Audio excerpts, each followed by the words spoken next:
ఈరోజు బ్రేక్ఫాస్ట్ వచ్చేసి ఒక మంచి గ్రీన్ సాస్ పాస్తా తిందాం రండి. ఇది పెద్దవాళ్ళు తినొచ్చు, చిన్నపిల్లలు కూడా తినొచ్చు. ఎన్జో కోసం ప్రిపేర్ చేస్తున్నాను. ఫస్ట్ వెజిటబుల్స్ అన్నీ కట్ చేసేసి పెట్టేసుకుంటున్నాను. గ్రీనీ రిలేటెడ్ ఏవైనా మనం చూస్ చేసుకోవచ్చు. మరీ తోటకూర, మెంతికూర అలాంటివి కాకుండా బీన్స్, బ్రోకలీ, బఠానీలు ఇవన్నీ తీసి, నేనైతే బీన్స్ యాడ్ చేయలేదు.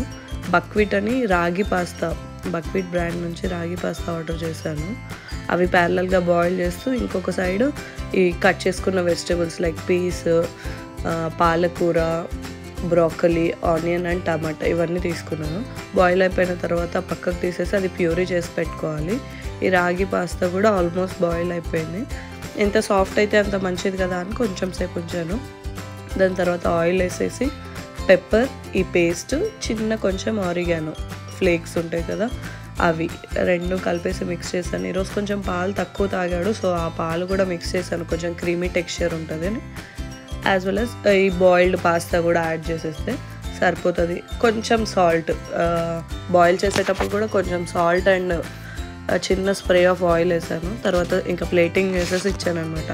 కొంచెం రాగి Java as well as this pasta. మంచిగా తిన్నాడు, అంటే ఎంజాయ్ చేస్తూ తిన్నాడు. తిన్న కొంచెం అయినా సరే నచ్చింది ఆయనకి. ఇంకా నాకు కంపెనీ ఇస్తూ ఉన్నాడు. నాకు వర్క్ స్టార్ట్ అయింది.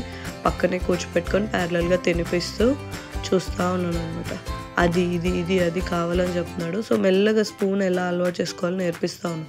ఆల్మోస్ట్ వచ్చేసింది, బట్ కంప్లీట్ ఇట్లా పెద్దవాళ్ళకి గ్రిప్ చేయడం రావట్లేదు. మెల్లగా నేర్పిస్తూ ఉన్నాను.